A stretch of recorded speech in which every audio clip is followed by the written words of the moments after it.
एक दिन हजरत मोहम्मद सल्लल्लाहु अलैहि वसल्लम के दौर में अरब में फादास नाम का एक गांव था। इस गांव में रोकाना नाम का एक मशहूर पहलवान रहता था जो बहुत ताकतवर और विशाल शरीर वाला था। उस जमाने में रोकाना को सबसे बलशाली इंसान माना जाता था क्योंकि कुश्ती में कोई भी उसके सामने टिक नहीं पाता था। हर मुकाबले में लोग उसकी ताकत के आगे हार मान लेते थे। पूरे अरब में उसकी बहादुरी और शक्ति के चर्चे थे। एक दिन रोकाना अपने गांव के कुछ लोगों के साथ कुश्ती को लेकर बातचीत कर रहा था। तभी वहां एक अजनबी आया। उसने सभी से कहा, क्या तुम लोगों को पता है कि मक्का में एक नबी तशरीफ लाए हैं? उनका नाम मोहम्मद सल्लल्लाहु अलैहि वसल्लम है। वह अल्लाह के सच्चे रसूल हैं और उन पर आसमान से कुरान उतारी गई है। उनकी बातों को सुनकर बहुत से लोग इस्लाम कबूल कर रहे हैं। कहा जाता है कि उनके पास कई अजूबे दिखाने की ताकत भी है। उसकी बातें सुनकर वहाँ मौजूद लोगों में हलचल मच गई। सबने कहा, हमें भी उनसे मिलकर उनकी बातें सुननी चाहिए। रोकाना भी सोच में पड़ गया और कुछ देर बाद बोला, अगर वह सच में अल्लाह के भेजे हुए नबी हैं, तो मुझे उनसे कुश्ती लड़नी होगी। अगर मैंने उन्हें हरा दिया तो साबित हो जाएगा कि वह सिर्फ एक आम इंसान है। यही सोचते हुए रोकाना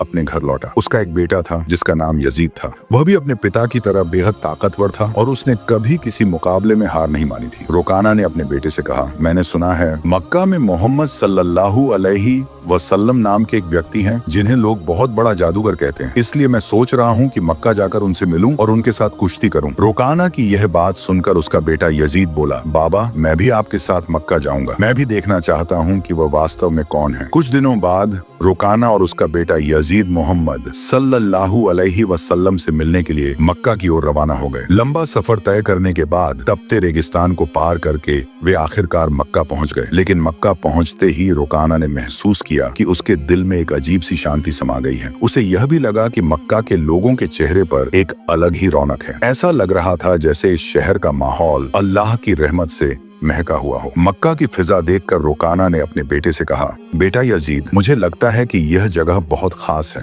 मैं अपने अंदर एक अनोखी सुकून महसूस कर रहा हूँ। यजीद ने भी सिर हिलाते हुए कहा, बाबा मुझे भी वैसा ही महसूस हो रहा है। ऐसा सुकून और खुशनुमा माहौल मैंने पहले कभी नहीं देखा। उसी समय उन्होंने कुछ लोगों को देखा और उनके पास जाकर पूछा, क्या आप हमें बता सकते हैं कि मोहम्मद सल्लल्लाहु अलैहि वसल्लम कहाँ मिलेंगे? लोगों ने जवाब दिया, आप कौन हैं और कहाँ से आए हैं? रोकाना ने कहा, मेरा नाम रोकाना है। मैं बहुत दूर से आया हूँ और मैं एक मशहूर पहलवान हूँ। ये सुनकर लोगों ने कहा, हमारे नबी मोहम्मद सल्लल्लाहु अलैहि वसल्लम अल्लाह के भेजे हुए रसूल हैं और इस वक्त मस्जिद में मौजूद हैं। यह सुनकर रोकाना और यजीद मस्जिद की ओर बढ़ गए। जब वे मस्जिद में दाखिल हुए तो उन्होंने देखा कि एक बुजुर्ग व्यक्ति शांत और नूरानी चेहरे के साथ बैठे थे। उनके चेहरे पर ऐसी मुस्कान थी जो दिल को सुकून देने वाली थी। ऐसा लग रहा था जैसे वह सभी का स्वागत कर रहे हों। रोकाना ने गौर से देखा और समझ गया कि यही वही व्यक्ति हैं जिनके बारे में उसने सुना था। वह उनके पास गया और आदर पूर्वक सलाम करते हुए बोला, हे मोहम्मद, क्या आप वही व्यक्ति हैं जिनके बारे में लोगों से सुना है? लोग कहते हैं कि आप अल्लाह के भेजे हुए रसूल हैं। मोहम्मद सल्लल्लाहु अलैहि वसल्लम ने बड़े ही नर्म लहजे में जवाब दिया, वालेकुम अस्सलाम। हाँ, तुमने सही सुना है, लेकिन तुम कौन हो और कहाँ से आए हो? रोकाना ने गर्व से कहा, मैं बहुत दूर से आपकी तलाश में आया हूँ। मेरा नाम रोकाना है और मैं इस दौर का सबसे ताकतवर पहलवान हूँ। अब तक मैंने कभी किसी कुश्ती में हार नहीं मानी। रसूल पाक सल्लल्लाहु अलैहि वसल्लम ने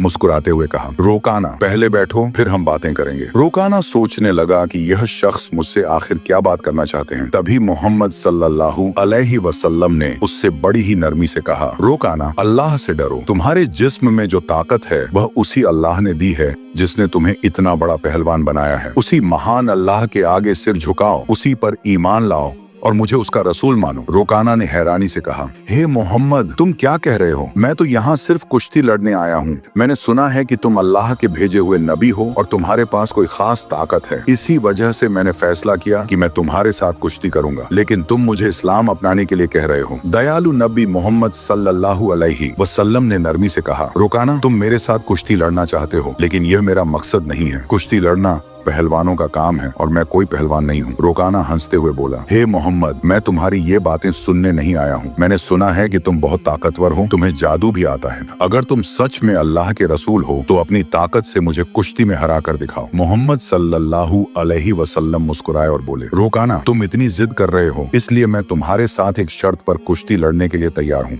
रोकाना ने उत्सुकता से पूछा, क्या शर्त है? नबी रहमत सल्लल्लाहु अलैहि वसल्लम ने फरमाया, अगर तुम कुश्ती में मुझसे हार गए तो तुम्हें इस्लाम कबूल करना होगा और मुझे अल्लाह का भेजा हुआ रसूल मानना होगा। रोकाना यह सुनकर सोचने लगा, यह एक आम आदमी मुझे कैसे हरा सकता है? मेरी चौड़ी छाती, मजबूत हाथ पैर और गजब की ताकत के सामने ये मामूली इंसान नहीं टिक पाएगा। मैं दुनिया का सबसे ताकतवर पहलवान हूँ और आज तक कोई मुझे हरा नहीं सका। ये तो पहलवान भी नहीं है, फिर ये मेरी बराबरी कैसे करेगा? यही सोचकर रोकाना ने मोहम्मद सल्लल्लाहु अलैहि वसल्लम का मजाक उड़ाया और फिर घमंड भरे स्वर में बोला, ठीक है, मैं तुम्हारी शर्त स्वीकार करता हूँ। अगर तुम मुझे हरा देते हो तो मैं तुम्हें अल्लाह का रसूल मान लूंगा, अल्लाह पर ईमान लाकर इस्लाम अपना लूंगा। इसके बाद कुश्ती के लिए एक बड़ा मैदान तैयार किया गया। मक्का और आसपास के इलाकों से लोग यह मुकाबला देखने के लिए उमड़ पड़े। हर कोई उत्सुक था कि क्या होगा। लोग जानते थे कि रोकाना अपनी ताकत के लिए मशहूर है, लेकिन वे यह भी देखना चाहते थे कि मोहम्मद सल्लल्लाहु अलैहि वसल्लम कैसे मुकाबला करेंगे। फिर तय समय पर मुकाबला शुरू हुआ। दयालु नबी मोहम्मद सल्लल्लाहु अलैहि वसल्लम और रोकाना मैदान में उतरे। जैसे ही मुकाबला शुरू हुआ, रोकाना ने पूरे जोश के साथ रसूल सल्लल्लाहु अलैहि वसल्लम पर हमला करने के लिए कदम बढ़ाया, लेकिन तभी नबी रहमत सल्लल्लाहु अलैहि वसल्लम ने बड़ी आसानी से रोकाना को पकड़ लिया और धीरे से जमीन पर लिटा दिया। रोकाना को यकीन ही नहीं हुआ कि वह इतनी आसानी से नीचे आ गया। उसने खुद को संभालने की कोशिश की, लेकिन महसूस किया कि उसकी आधी ताकत खत्म हो चुकी थी। रसूल सल्लल्लाहु अलैहि वसल्लम ने मुस्कुराते हुए कहा, हे रोकाना, तुम हार चुके हो। अब भी क्या तुम मुकाबला जारी रखना चाहते हो? क्यों नहीं अपनी हार मान लेते और इस्लाम कबूल कर लेते? लेकिन घमंडी रोकाना ने कहा, नहीं, ये सिर्फ एक संयोग था, मुझे एक और मौका दो, इस बार मैं तुम्हें हरा दूंगा। दयालु नबी सल्लल्लाहु अलैहि वसल्लम ने फरमाया, ठीक है, मैं तुम्हें एक और मौका देता हूँ, लेकिन अगर इस बार भी तुम हार गए तो तुम्हें अपनी हार माननी होगी और इस्लाम कबूल करना होगा। लोगों की निगाहें फिर से मुकाबले पर जम गईं। रोकाना ने इस बार पूरी ताकत झोंक दी और पूरी कोशिश की कि वह किसी भी हाल में नबी सल्लल्लाहु अलैहि वसल्लम को हरा दे। लेकिन जैसे ही उसने हमला करने के लिए कदम बढ़ाया, दयालु नबी ने फिर से उसे पकड़कर आराम से जमीन पर लिटा दिया। रोकाना को फिर से हार का सामना करना पड़ा। रसूल सल्लल्लाहु अलैहि वसल्लम ने कहा, हे रोकाना, अब भी क्या तुम्हें यकीन नहीं हुआ? मान लो कि अल्लाह ने मुझे सच्चाई के साथ भेजा है, अब भी वक्त है, ईमान ले आओ। लेकिन रोकाना का घमंड उसे हार मानने नहीं दे रहा था। वह अपने मन में सोच रहा था, मैंने कभी किसी से कुश्ती में हार नहीं मानी, फिर यह कैसे संभव है कि मैं किसी ऐसे इंसान से हार जाऊं जो पहलवान भी नहीं है। इसलिए उसने फिर से नबी सल्लल्लाहु अलैहि वसल्लम से कहा, मुझे एक आखिरी मौका दो। और हमारे नबी तो रहमतुल्लिल आलमीन है, उन्होंने फिर से उसे मौका दिया। तीसरी बार मुकाबला शुरू हुआ। इस बार रोकाना ने अपनी पूरी ताकत लगा दी, लेकिन जैसे ही वह हमला करने के लिए आगे बढ़ा, नबी सल्लल्लाहु अलैहि वसल्लम ने उसे फिर से पकड़कर धीरे से जमीन पर लिटा दिया। अब रोकाना उठने की कोशिश कर रहा था, लेकिन उसकी ताकत जवाब दे चुकी थी। उसे समझ में आ चुका था कि मोहम्मद सल्लल्लाहु अलैहि वसल्लम कोई आम इंसान नहीं है, बल्कि अल्लाह के भेजे हुए सच्चे रसूल हैं और इस्लाम सबसे बेहतरीन धर्म है। फिर रोकाना ने रसूल सल्लल्लाहु अलैहि वसल्लम से कहा, हे अल्लाह के नबी, अब मुझे यकीन हो गया है कि आप सच में अल्लाह के रसूल हैं और इस्लाम सच्चा धर्म है। मैं आपको नबी के रूप में स्वीकार करता हूँ और अल्लाह पर ईमान लाता हूँ। जब रोकाना ने इस्लाम कबूल कर लिया तो रसूल सल्लल्लाहु अलैहि वसल्लम ने फरमाया, अब तुम सच्चाई को समझ चुके हो। दरअसल इंसान कभी भी अपनी ताकत से मजबूत नहीं होता। अल्लाह ने मुझे जो ताकत दी है, उसी की वजह से आज तुम मुझसे हार गए हो, और यह भी अल्लाह ही की मर्जी थी कि तुम इतने बड़े पहलवान बने। अगर अल्लाह नहीं चाहते तो मैं तुम्हें हराने की ताकत भी नहीं रखता। रसूल सल्लल्लाहु अलैहि वसल्लम की यह बात सुनकर रोकाना की आंखों में आंसू आ गए। उसने खुशी और सुकून के साथ इस्लाम धर्म अपना लिया। यह घटना हमारे नबी की महानता और अल्लाह की कुदरत का एक जिंदा चमत्कार थी। लेकिन तभी एक और चुनौती सामने आ गई। रोकाना का बेटा यजीद, जो खुद भी एक मशहूर और ताकतवर पहलवान था, अपने पिता की हार को स्वीकार करने के लिए तैयार नहीं था। उसके अंदर एक अजीब सा आत्मविश्वास था जो उसे अपने पिता की हार का बदला लेने के लिए उकसा रहा था। यजीद ने गुस्से और जोश में भरकर रसूल सल्लल्लाहु अलैहि वसल्लम को ललकारा, हे मोहम्मद, आपने मेरे पिता को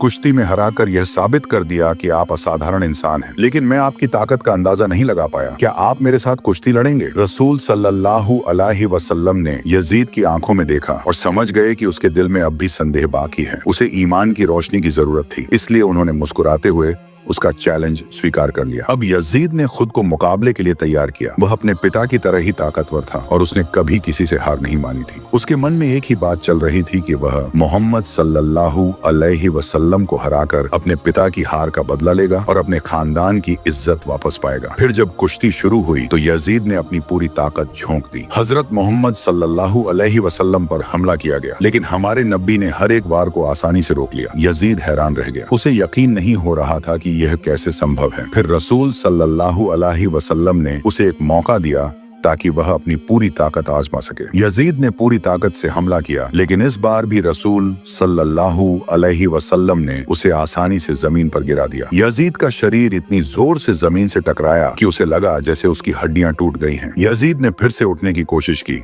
लेकिन उसके पैरों में ताकत नहीं बची थी। उसने जब नबी सल्लल्लाहु अलैहि वसल्लम की तरफ देखा तो उनके चेहरे पर एक सुकून भरी मुस्कान थी। फिर हमारे नबी ने उसका हाथ पकड़कर कहा, ओ यजीद, तुम वाकई बहादुर हो, लेकिन याद रखो कि असली ताकत अल्लाह रब्बुल आलमीन के हाथ में है। आज तुमने अपनी आंखों से देख लिया कि अल्लाह ने अपने नबी को कितनी ताकत दी है। क्या अब भी तुम्हारे दिल में कोई शक बचा है? ये सुनते ही यजीद की आंखों से आंसू बहने लगे। उसने हजरत मोहम्मद सल्लल्लाहु अलैहि वसल्लम के सामने आत्मसमर्पण करते हुए कहा, हे अल्लाह के रसूल, आज मैंने अपनी जिंदगी का सबसे बड़ा सबक सीखा है। मैं गवाही देता हूँ कि अल्लाह के सिवा कोई माबूद नहीं और आप मोहम्मद सल्लल्लाहु अलैहि वसल्लम अल्लाह के सच्चे नबी। इसके बाद रुकाना और यजीद के इस्लाम कबूल करने की खबर पूरे अरब में फैल गई। कुछ दिन बाद मदीना का एक गैर मुस्लिम युवक नबी सल्लल्लाहु अलैहि वसल्लम के पास एक अपमानजनक सवाल लेकर आया। उसने कहा, हे मोहम्मद, क्या आपने यह दावा किया है कि आप अल्लाह की तरफ से भेजे गए नबी हैं? और क्या आपके पास अल्लाह की तरफ से कोई वही दिव्य संदेश आता है? अगर आपकी बात सच है तो कुछ ऐसा करके दिखाइए जो आम इंसान के लिए करना नामुमकिन हो। रसूल सल्लल्लाहु अलैहि वसल्लम ने फरमाया, तुम क्या देखना चाहते हो, बताओ। उस युवक ने दूर खड़े एक पेड़ की तरफ इशारा करते हुए कहा, अगर तुम सच्चे नबी हो तो बिना किसी स्पर्श बस अपने हुक्म से इस पेड़ को यहाँ बुला लो। ये सुनकर रसूल सल्लल्लाहु अलैहि वसल्लम मुस्कुराए और बोले, मैं कुछ नहीं करूंगा, तुम बस उस पेड़ के पास जाओ और कह दो कि अल्लाह के भेजे हुए रसूल तुम्हें बुला रहे हैं। युवक बड़ी उम्मीद और जिज्ञासा के साथ पेड़ के पास गया और बोला, हे पेड़, तुम्हें अल्लाह के नबी बुला रहे हैं। जैसे ही यह शब्द पूरे हुए, पेड़ कांपने लगा। लोगों ने देखा कि पेड़ ने अपनी जड़ों को जमीन से निकाल लिया और धीरे धीरे कूदता हुआ नबी सल्लल्लाहु अलैहि वसल्लम के पास आकर खड़ा हो गया। युवक यह देखकर चौंक गया और बोला, यह तो जरूर कोई जादू है। उसने कहा, अगर तुम सच्चे नबी हो तो इस पेड़ को वापस उसी जगह भेज दो